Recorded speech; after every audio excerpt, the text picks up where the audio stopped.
starting staff here, the starting 5 box score. This is a very balanced box score in terms of what these guys brought to the table tonight. Calvin Murphy. 28 assists. That means good ball movement. Everybody got involved. There was nobody that got over, 15 shots tonight. Kevin was 8 for 15. Other than that, that ball was hopping around. They went from a good shot to a great shot with one more pass. They're hopping around. It was a lot of fun to watch this team, a team that looked good from the beginning. For you, I know you were very happy with the first half, but it was that third quarter. I know you wanted to see good things there. How about 37 points and the way that they took a hold of this game and didn't look back?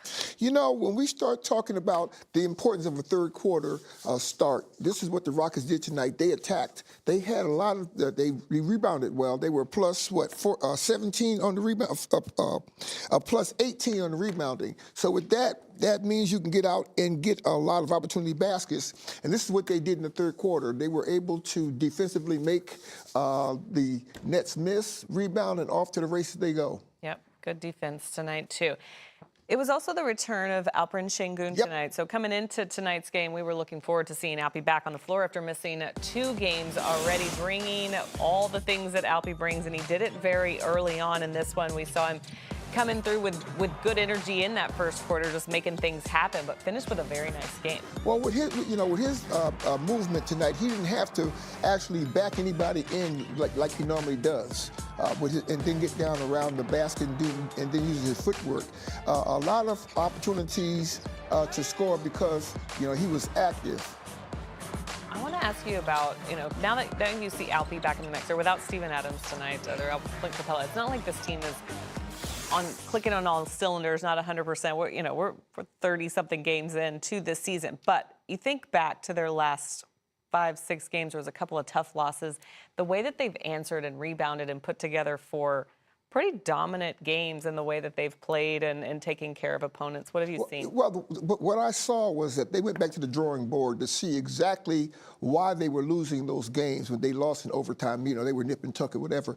But they came back out. The first thing they did not do was start pointing fingers and losing concentration.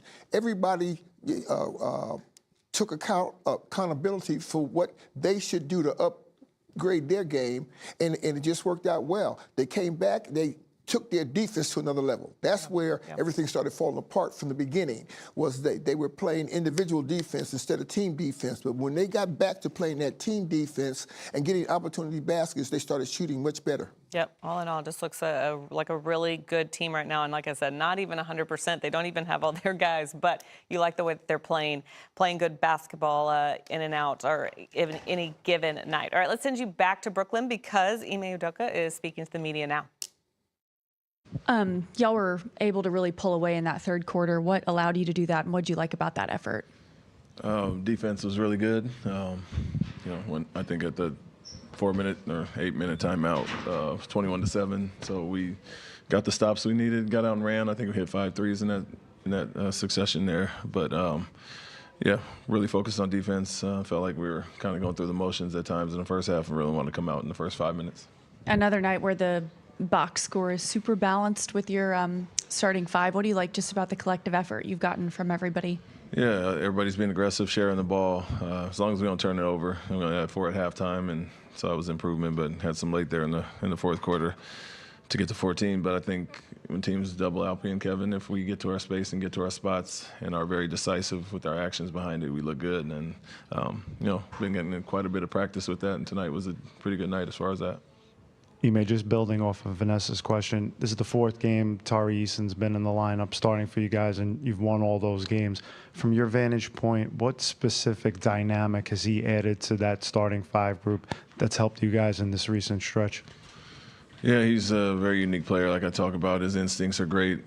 Gives us more size, I think, defensively, and versatility there. Like to put him and a man on guys, and not to say Josh wasn't doing a good job. We use him as well there, but just the instincts and the things he does that kind of go against the game plan that you can't teach. But on the offensive end, he's shooting the ball very well, attacking, making moves there, getting offensive rebounds. So a little bit of everything that he did coming off the bench to just inject a little bit of energy into the starting lineup.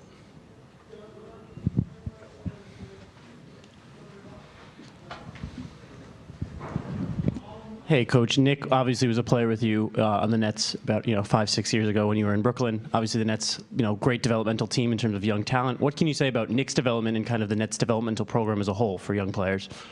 Yeah, I mean, I've watched Nick for years now and seen the work he puts in to improve his game overall.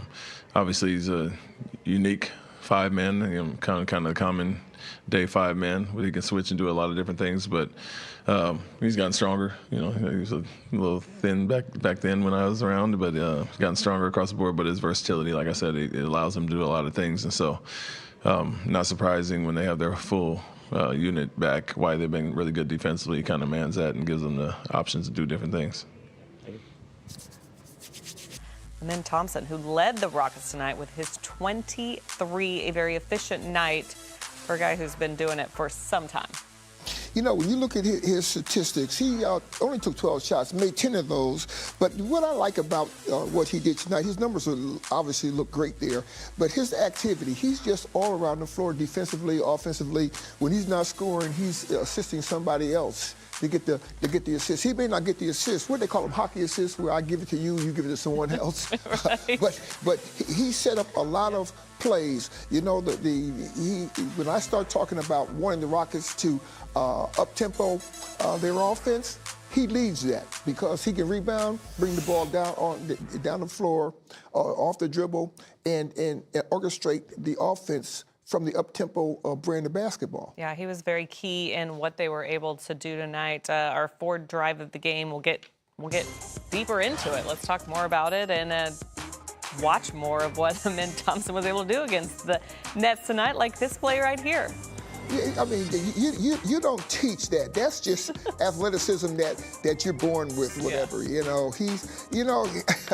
The funny thing about his game is I don't think he knows what he's going to do from time to time. He just, takes what the defense gives him. I mentioned he's been doing his thing, and it's been doing it for a while. But here in his last 14, since December 1st, so when the calendar turned to December, he has put up some really nice games, really nice numbers. Well, I look at the field goal percentage. You're shooting 58%. And those are not all layups. Those are opportunity baskets that he's getting involved in, where he's actually going from layup to middle distance to the three-point shot. He shot the three-point well tonight too. I guess he hit two back-to-back big ones when they came within 4 points of the Rockets. That's right. Yep, his timing was good there for sure. Let's do Calvin's Court, presented by Memorial Hermann Rockets Orthopedics, since you're already talking about it. Give him some more love. Because the things you were talking about earlier, though, just how much he does for this offense. The one thing that amazes me about him is his style of play. When he does something that to us looks spectacular, he has no facial expression like he's excited about it. It's like, I've been here before. This is what I do. So when you look at his play, everything is basic. He gets the ball in the middle of the defense. He's always in control of himself. He didn't even know what to say about his night tonight. Remember in the interview with Vanessa, he's like, I don't know, I'm just doing what I'm doing. He's like, what do you mean, how do I do this? This is what I do. But see, that's what I'm talking about when I say he acts like he's been there before. Right. You get a lot of players that have good games, or they do something spectacular. They go into beating their chest and pointing at the crowd, and he just simply, what's all the excitement? This is what I do for a living. Yeah. He had a nice way about it. It was a very humble approach. Is that the Calvin Murphy move? Was to point to the crowd? So he used to do? I got to admit, I was good for that. You want to be entertained? Watch Murph. All right, good stuff. We're gonna